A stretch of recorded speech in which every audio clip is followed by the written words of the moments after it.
6% ആളുകൾക്ക് ഒരു UGC net എക്സാമിൽ നെറ്റ് എന്നുള്ള ക്വാളിഫിക്കേഷൻ ലഭിക്കുന്നുണ്ട് എന്നുള്ളതാണ് നിങ്ങൾ കരുതിയിട്ടുള്ളത്. പക്ഷെ ഞാൻ പറയും അറൗണ്ട് 3% ആളുകൾക്ക് മാത്രമാണ് നെറ്റ് ലഭിക്കുന്നത് എന്നുള്ളത്. എങ്ങനെയാണെന്ന് ഞാൻ പറഞ്ഞുതരാം. ഓരോ തവണയും നെറ്റ് എക്സാം നടക്കുന്ന സമയത്ത് മുൻവർഷങ്ങളിൽ നെറ്റ് ലഭിച്ച ഒരുപാട് ആളുകളും എക്സാം അറ്റൻഡ് ചെയ്യും. ഉദാഹരണമായിട്ട് അവർക്ക് വേണ്ടി വരിക ജെആർഎഫ് ക്വാളിഫൈ ചെയ്യുക എന്നുള്ളതായിരിക്കും. അതായത് ഫെലോഷിപ്പോട് കൂടി PhD ചെയ്യാനുള്ള പർപ്പസിന് വേണ്ടിയിട്ട് സെയിം സബ്ജക്റ്റിൽ അവർ നെറ്റ് ആൻഡ് ജെആർഎഫ് എന്നുള്ള ക്രൈറ്റീരിയ സെലക്ട് ചെയ്തിട്ട് എക്സാം അറ്റൻഡ് ചെയ്യും. അപ്പം ഞാൻ ഇതുവരെ കരുതിയിട്ടുണ്ടായിരുന്നത് അങ്ങനെയുള്ള വളരെ കുറച്ച് ആളുകൾ മാത്രമാണ് റിപ്പീറ്റഡ് ആയിട്ട് നെറ്റ് കിട്ടുന്നുള്ളൂ എന്നുള്ളതാണ്. ഏറ്റവും ഫ്രഷ് ആയിട്ട് എഴുതുന്ന ആളുകളെ സംബന്ധിച്ച് അവർ വലിയൊരു ഭീഷണിയല്ല എന്നുള്ളതായിരുന്നു. പക്ഷേ ഒരു ഇന്റേണൽ സർവേ നടത്തിയ സമയത്ത് എനിക്ക് മനസ്സിലായിട്ടുള്ളത് മോർ ദാൻ 50% ഓഫ് ലാസ്റ്റ് ടൈമിൽ ഡിസംബറിൽ നെറ്റ് എക്സാം ക്വാളിഫൈ ചെയ്തിട്ടുള്ള ആളുകൾ മുമ്പ് സെയിം സബ്ജക്റ്റിൽ നെറ്റ് ക്വാളിഫൈ ചെയ്തിട്ടുള്ള ആളുകളാണ്. സെയിം സബ്ജക്റ്റിൽ എന്ന് പറഞ്ഞാൽ അറൗണ്ട് ലെസ് ദാൻ 50% ആണ്. നമുക്ക് ഒരു 50% എന്നുള്ളത് കൺസിഡർ ചെയ്യാം. ടോട്ടൽ ഡേറ്റ് ഒക്കെ എടുക്കുമ്പോൾ മാറ്റങ്ങൾ ഉണ്ടാവാം. 50% ആളുകൾക്ക് മാത്രമാണ് പുതുതായിട്ട് നെറ്റ് ലഭിക്കുന്നത്. എന്ന് പറഞ്ഞാൽ 6%-ലെ 50% എന്ന് പറയുമ്പോൾ 3% ആളുകൾക്ക് മാത്രമാണ് ഒരു എക്സാമിന് പുതുതായിട്ട് നെറ്റ് അസിസ്റ്റന്റ് പ്രൊഫസർ എലിജിബിലിറ്റി ലഭിക്കുന്നത് എന്നുള്ളതാണ്. ഈ പറയപ്പെടുന്ന മറ്റുള്ള ആളുകൾക്ക് ജെആർഎഫിന് വേണ്ടിയിട്ട് എക്സാം എഴുതണ്ടേ എന്നുള്ളൊരു ചോദ്യം ഉണ്ടാവും. ഓക്കെ, തീർച്ചയായിട്ടും അവർക്ക് എക്സാം എഴുതാം. അവർ ഫെലോഷിപ്പ് ആഗ്രഹിക്കുന്നുണ്ടോ, പക്ഷെ അവർ സെയിം സബ്ജക്റ്റിൽ തന്നെ വീണ്ടും വീണ്ടും നെറ്റ് അവർ ആഗ്രഹിക്കുന്നുണ്ടാവണമെന്നില്ല. നെറ്റ് ഒരു ലൈഫ് ലോങ് വെലിഡിറ്റി ആയതുകൊണ്ട് യഥാർത്ഥത്തിൽ വീണ്ടും വീണ്ടും ജെആർഎഫിന് വേണ്ടിയിട്ട് ട്രൈ ചെയ്യുന്ന ആളുകളെ സംബന്ധിച്ച് നോക്കുകയാണെങ്കിൽ സെയിം സബ്ജക്റ്റിൽ 2, 3, 4 നെറ്റ് കിട്ടുക എന്നുള്ളത് സത്യം പറഞ്ഞാൽ അത്ര സന്തോഷമുള്ള ഒരു കാര്യമൊന്നുമല്ല.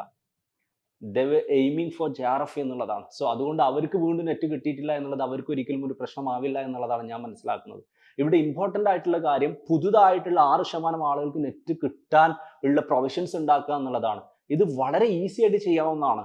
ഓക്കെ, അപ്ലിക്കേഷൻ സമയത്ത് are you an existing net holder എന്നുള്ളൊരു ചോദ്യം വെക്കാം. അതിലൂടെ തന്നെ ഇത് പോസിബിൾ ആണ്. അതുപോലെ തന്നെ റീസെൻ്റ്ലി നെറ്റ് എക്സാമിൻ്റെ കഴിഞ്ഞ 1 ഇയറിനുള്ളിലുള്ള മാർക്കും PhD അഡ്മിഷൻ കൺസിഡർ ചെയ്യും എന്നുള്ളതുകൊണ്ട് ചിലപ്പോൾ PhD നെറ്റ് ആൻഡ് ജെആർഎഫ് എന്നുള്ളൊരു ഓപ്ഷനും ഓക്കെ ജെആർഎഫ് ആൻഡ് നെറ്റ് ഓൺലി എന്നുള്ളൊരു ഓപ്ഷനും വെച്ചാൽ മതിയാവും. ഓക്കെ, ഇനി വേണമെങ്കിൽ PhD ഓൺലി എന്നുള്ളൊരു ഓപ്ഷൻ കൂടി വെക്കാം. ഇങ്ങനെ അപ്ലൈ ചെയ്യുന്ന സമയത്ത് 2-3 സിംഗിൾ മാറ്റങ്ങളിലൂടെ 2-3 സിംഗിൾ കോളംസ് കൂടി ഉൾപ്പെടുത്തിയിട്ട് കൊണ്ട് NTAക്ക് UGCക്ക് റിസോൾവ് ചെയ്യാൻ പറ്റുന്ന ഒരു ഇഷ്യൂ ആണത്. നിങ്ങൾ ആലോചിച്ച് നോക്കുക, കഴിഞ്ഞ ഒരുപാട് കാലങ്ങളായിട്ട് എക്സാം എഴുതിയിട്ടുള്ളതിൽ ഈ ഒരു 3% ആളുകൾ എന്ന് പറയുന്നത് റിപ്പീറ്റഡ് ആയിട്ട് നെറ്റ് കിട്ടിയിട്ടുള്ള ആളുകളായിരിക്കാം. അറൗണ്ട് പെർസെൻറ്റേജിൽ ചെറിയ ചില വ്യത്യാസങ്ങൾ ഉണ്ടായിരിക്കാം ഓവറോൾ നേഷൻ വൈഡ് സ്റ്റാറ്റിസ്റ്റിക്സ് എടുക്കുമ്പോൾ. പക്ഷെ nearly half of existing net holders ആണ് എന്നുള്ളതാണ്. അപ്പോൾ ഇത് UGCയും NTയും വളരെ സീരിയസ് ആയിട്ട് കൺസിഡർ ചെയ്യേണ്ട ഒരു കാര്യമാണ് എന്നുള്ളതാണ് ഞാൻ മനസ്സിലാക്കുന്നത്. മാത്രമല്ല ഇതുകൊണ്ട് അവർക്ക് പ്രത്യേകിച്ച് ഒരു ബേർഡൻ ഇല്ല എന്നുള്ളത് കൂടിയിട്ടാണ്. ഇപ്പോൾ ജെആർഎഫ് 1% ആയിട്ട് ചുരുക്കാനൊക്കെ മുമ്പ് UGC പറഞ്ഞ കാരണങ്ങളിൽ ഒന്ന് ഫണ്ട് കൺസ്ട്രെയിൻറ്റ് എന്നുള്ളതൊക്കെയാണ്. ഓക്കെ, ഹയർ എഡ്യൂക്കേഷൻ സിസ്റ്റത്തിൽ റിസർച്ച് പർപ്പസുകളിൽ ഫണ്ട് കൺസ്ട്രെയിൻറ്റ് ഉണ്ടാവാൻ പാടുണ്ടോ എന്നുള്ളത് വേറൊരു നമ്മൾ വിശദമായി ചർച്ച ചെയ്യേണ്ട വിഷയമാണ്. ഞാൻ മറ്റൊരു വീഡിയോയിൽ അതിനെക്കുറിച്ച് ഡിസ്കസ് ചെയ്യാം. പക്ഷെ നെറ്റ് ക്വാളിഫിക്കേഷൻ കൊടുക്കുന്ന സമയത്ത് അത്തരത്തിലുള്ള യാതൊരുവിധ ഫൈനാൻഷ്യൽ ബേർഡനും ഗവൺമെൻറ് ഇല്ല എന്നുള്ളത് കൂടിയിട്ടാണ്. അതേസമയം വിദ്യാർത്ഥികളെ സംബന്ധിച്ച് ഒരുപാട് ബെനിഫിറ്റുകളുണ്ട്.